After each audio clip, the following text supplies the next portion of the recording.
লোক এটা হচ্ছে বৈশাখ মাইয়া টিকরা আমের চাটনি। এটা এখন গরম চলতেছে। এটা গরমের মধ্যে খাইলে শরীরটা ঠান্ডা হয়ে যাবো, ভালো হয়ে যাবো।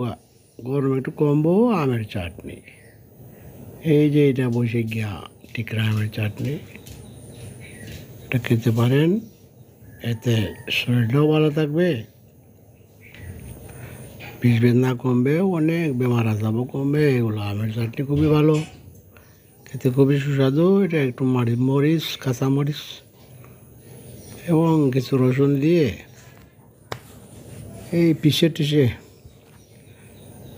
শিল পাটাতে, এই পাটা পুতাইল দিয়ে পিষে টিষে তারপরে চাটনি বানিয়ে খেলে এত সুস্বাদুর মজা লাগে, এটা ভুলবার নয়।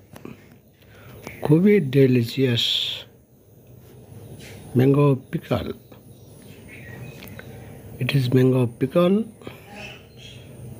very delicious চাটনি। খেতে পারেন, খুবই ভালো লাগবে। So thanks. এই যে দেখছেন, এই যে খেলাম, এই যে খেলাম।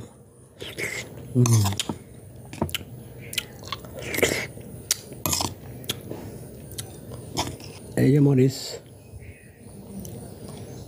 রসুন আছে, স্বাস্থ্যের পক্ষে রসুন ভালো। Good, thanks.